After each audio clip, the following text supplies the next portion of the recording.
two countries has just got stronger over a period of time. And one of the main reasons is that feeling in Pakistan is that China has always stood with us in our times of need. When Pakistan has over the years been in a difficult period, China has stood with us, and Pakistan has stood with China. And we are neighbors.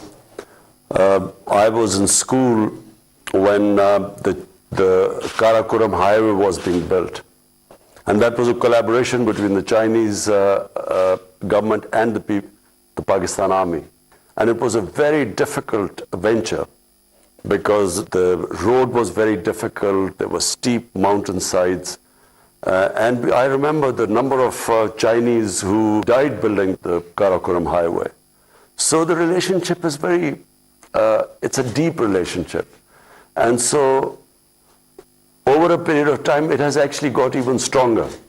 And CPEC, of course, has also linked us, the two countries. We know that sports always plays an important role in uniting people together. And for this Winter Olympics, it's also a very special time because it is the post-pandemic time. So what expectation do you have when you come to China to attending the opening ceremony of Winter Olympics? What's your expectation of it? Well, firstly, this is the first Olympics, let alone it's a winter one, but it's the first Olympics I will be ever witnessing. So I look forward to that. And of course, you know, I was a sportsman for almost 20 years of my life. I was an international sportsman. People in China don't play cricket.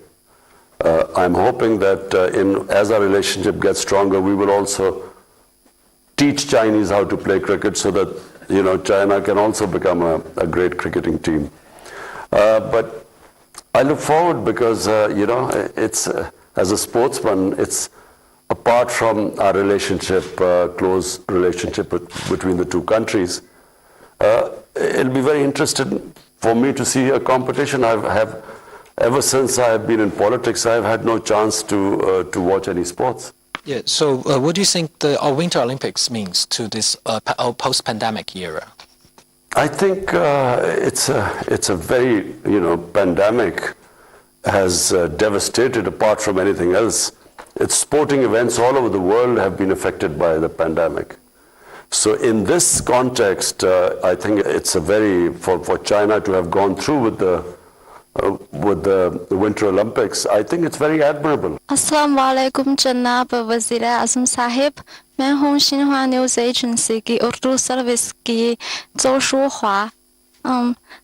जैसा कि आपको इल्म है कि गिलगित बल्तिस्तान से ताल्लुक़ रखने वाले एथलीट मोहम्मद करीम वो बीजिंग 2022 सरमाई ओलंपिक्स में पाकिस्तान की नुमाइंदगी करेंगे। हम इन मुकाबलों में पाकिस्तानी खिलाड़ी की शिरकत का बहुत खैर मकदम करते हैं। आपका शुमार दुनिया के बेहतरीन खिलाड़ियों में से एक है। मैं पूछना चाहती हूँ कि मुस्तकबिल में आपकी हुकूमत पाकिस्तान और चीन के दरमियान खेलों के ताउन को फ़रोग़ देने में क्या इक़दामात करेगी? देखिए, सबसे पहले तो जो गिलगित बल्तिस्तान का इलाका है और कई पख्तूनख्वा के भी इलाके ऐसे हैं कि वहाँ स्कीइंग के लिए, और स्कीइंग मेन चीज़ है विंटर ओलंपिक्स की, तो स्कीइंग के लिए बेहतरीन जगह हैं। लेकिन अभी तक पाकिस्तान में हमने कभी सही माने में स्कीइंग के ऊपर तवज्जो नहीं दी। बड़ी कम जगहों के ऊपर स्कीइंग होती है। तो हमारी कोशिश ये है कि हम ये गिलगित बल्तिस्तान में ख़ास तौर पे स्कीइंग को डेवलप करें, और उसको जब डेवलप करेंगे तो हमारी ये भी कोशिश है, क्योंकि चाइना के अंदर ज़्यादा आगे निकल गए हैं, ज़्यादा तवज्जो दी जाती है विंटर स्पोर्ट्स की तरफ, तो हम सोच रहे हैं कि उनसे फिर कोलैबोरेशन भी करें, क्योंकि दूसरी तरफ खुजराब पास की दूसरी तरफ चाइना है और ये कनेक्शन भी उनसे है। तो हम इसके ऊपर भी अब सोच रहे हैं कि पाकिस्तान में पहले तो वैसे स्कीइंग के ऊपर हम ज़्यादा तवज्जो दें, और दूसरा उधर से कनेक्शन गिलगित बल्तिस्तान और चाइना के अंदर, उधर भी हम स्पोर्ट्स के अंदर आपस में ज़्यादा मिलाप करवाएं, ज़्यादा कोऑर्डिनेशन करें. Thank you, Your Excellency. It's Brody Jiang Chao with Xinhua News Agency. So my question is that you praised China's development model on many occasions. And we know that China has developed a whole process, people's democracy, and committed to a people-centered approach. However, the United States and the West countries try to impose their democratic model to other countries. So my question is that how do you think of China's whole process, people's democracy? Thank you. The most impressive thing about China, which is accepted by the entire world now, is that the number, almost 700 million people in China have been taken out of poverty in the last 35, 40 years. It's never happened in human history before. And this is what impresses the entire world about China, whether they are in good relationship with China, they are on the other side, they sort of oppose China, but everyone has to accept that this has never happened in human history before. And so if you ask me what impresses me most about China, it is this fact. Because my main objective is somehow to raise people out of poverty in Pakistan. And so, when I went to China, I specifically wanted to know the steps taken for alleviating poverty there. And so the reason why I think that the Chinese model of development is what we want to emulate is because, it was an inclusive growth in China. When China grew, the whole population grew with China. It wasn't, unfortunately, like in a lot of the rest of the world, where the rich get richer and the poor, in fact, get poorer. The gap between the rich and poor gets wider.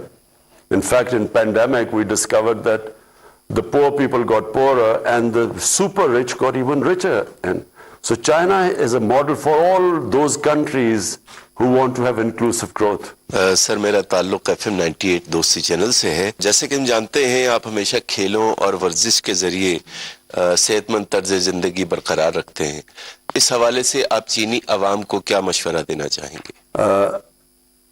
China के अंदर ये जो हमने देखा है कि एक तब्दीली आई है चाइना में. एक तो लोगों को गुर्बत से निकाला उन्होंने, लेकिन वो स्पोर्ट्स के अंदर चाइना कभी भी इतना आगे नहीं था दुनिया में जितना अब पिछली 2-3 ओलंपिक्स में चाइना की परफॉर्मेंस बहुत इम्प्रेसिव रही है.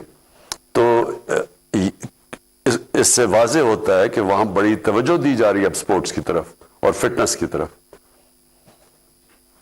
दूसरा मेरा सवाल यह है कि हुकूमत पाकिस्तान मुल्क की तरक्याती हिकमत अमली को जियो पॉलिटिक्स से जियो इकोनॉमिक की तरफ मुंतकिल कर रही है. पाकिस्तान की तरक्की के लिए चीन पाकिस्तान स्ट्रेटेजिक और इक्तिसादी ताउन से आपकी क्या तवक्कुआत वाबस्ता है?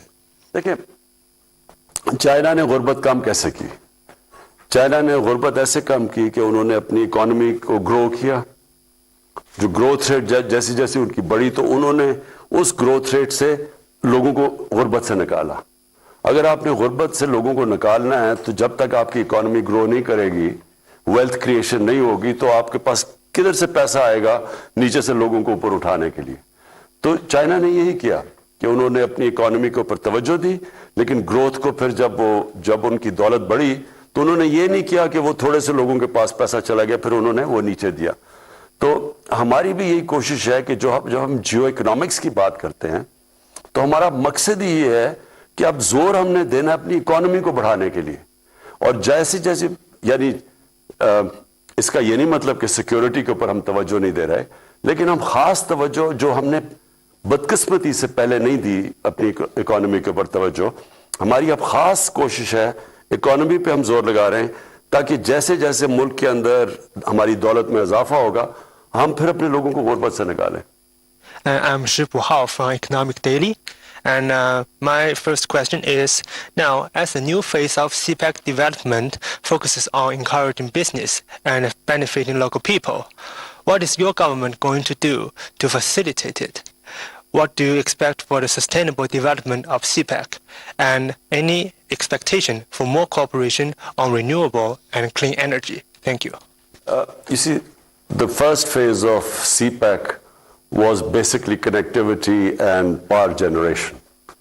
Now the CPEC has moved into the next stages where it's about relocation of industry. We want to develop our industrial zones, our special economic zones. Then we want, especially in agriculture, we want help there to improve our productivity. Because in China, the productivity is much higher in agriculture and livestock yields compared to Pakistan. So we want help there too. And then China has grown these drought-resistant cotton varieties, which we have large tracts of lands in Pakistan where this variety of cotton can be grown. So that's where we're going to get help from China. But also it's in technology, information technology. That's another area where which is basically the future, is the technological revolution in the world is the future. And China has made great strides in that. And so we also want to get help from China in that field. Thank you. And my second question is, now some Western countries keep telling lies on so-called Xinjiang issues, but actually many Pakistani people, scholars, journalists, including Ambassador to China, His Excellency Haq, has visited Xinjiang for many times. They saw the place with their own eyes and talked a lot about it. Have you heard of them talking about Xinjiang? And what do you think of lies told by those Western countries? There is a lot of criticism about the treatment of Uyghurs by China in the West. But our ambassador went there, Haq, who's our ambassador in China. We asked him and he went there and he sent us information that this is actually not true on the ground. But what we in Pakistan find it very difficult to swallow is that while they talk about Uyghurs, they do not talk much in the West about Kashmir. Because in Kashmir, the worst violations of human rights are taking place by India. And somehow there is selective silence about human rights in Kashmir, where there's something like 9 million people who are, really basically living in the worst conditions in almost an open prison by these 800,000 Indian troops. So we find it very difficult that while on one side they talk about Xinjiang, but on the other hand there is the silence about Kashmir is deafening for us. And these double standards is what we in Pakistan find it difficult. Assalamu alaikum. I'm Chairu from CCTV China Media Group. Now my question is, Afghanistan is now facing a serious humanitarian crisis. Do you think that 20 years occupation and irresponsible withdrawal of troops by the U.S. and Western countries are the main reason for the situation in Afghanistan? And how should the international community cooperate on Afghan issue? Look, Afghanistan has suffered for 40 years. And it's always because of outside countries who have made Afghanistan into a battleground. And so 40 years people of Afghanistan have suffered. And this is now, after 40 years, there's a chance of peace in Afghanistan. Because actually there is no fighting going on in Afghanistan, and this is, after 4 decades. So what should the international community do? The international community right now should understand that people who have suffered for 40 years, and when the foreign forces have left Afghanistan, they cannot just leave Afghanistan without thinking about the aftermath or how the people of Afghanistan are going to survive from here.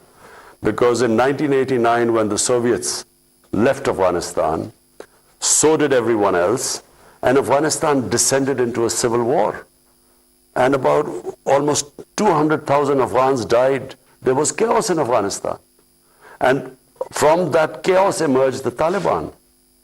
And now, after 20 years, if everyone abandons Afghanistan, the situation, number one, the people of Afghanistan, and I'm talking about almost 40 million people of Afghanistan, they are going to, you could see the worst humanitarian crisis there.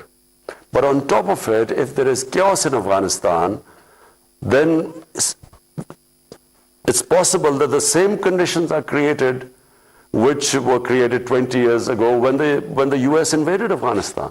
Same thing could happen again if there is chaos. So what should happen is that the international community should just think of the 40 million Afghan human beings there. Whether they like the Taliban government or not should be secondary. The welfare of the people of Afghanistan should be the foremost, and they are facing one of the worst humanitarian crises right now. And they really need help as soon as possible. My next question is, in a few days, the Chinese Lunar New Year will come. What are your wishes for the Chinese Lunar New Year? And what are your expectation for Pakistan-China cooperation in 2022? Well, first of all, let me congratulate the people of China for their Lunar New Chinese Year. So I congratulate everyone. My expectations are that, we have a relationship with China which is mutually beneficial for both countries. And we hope that in this relationship, because we are looking to raise Pakistan's economy and the well-being and raising people out of poverty. So we hope that we will, we are already learning from the Chinese experience. But there's one thing I forgot to say, which we want to learn from China, is how they have built their mega cities. You see, China has these huge cities now, and the way they have dealt with the problems that come of having mega cities. And I'm talking about air pollution, I'm talking about, the waste disposal. It's a science to manage a huge city. So unfortunately, our cities are growing at a very fast rate. Pakistan is urbanizing at one of the fastest rates. So we also hope to learn from the Chinese experience how they have coped with their urban development. Your Excellency, Mr. Prime Minister, as Cui said, our Chinese Lunar New Year of Tiger is coming soon. So we hope you can also express your best wishes to our Chinese audience. मैं China की आवाम को China का जो lunar new year है, मैं सारी कौम को पाकिस्तानियों की तरफ से मुबारक देता हूँ. शुक्रिया. शुक्रिया. Okay ji, thank you. वज़ीर-ए-आज़म इमरान खान चीनी मीडिया को खुसूसी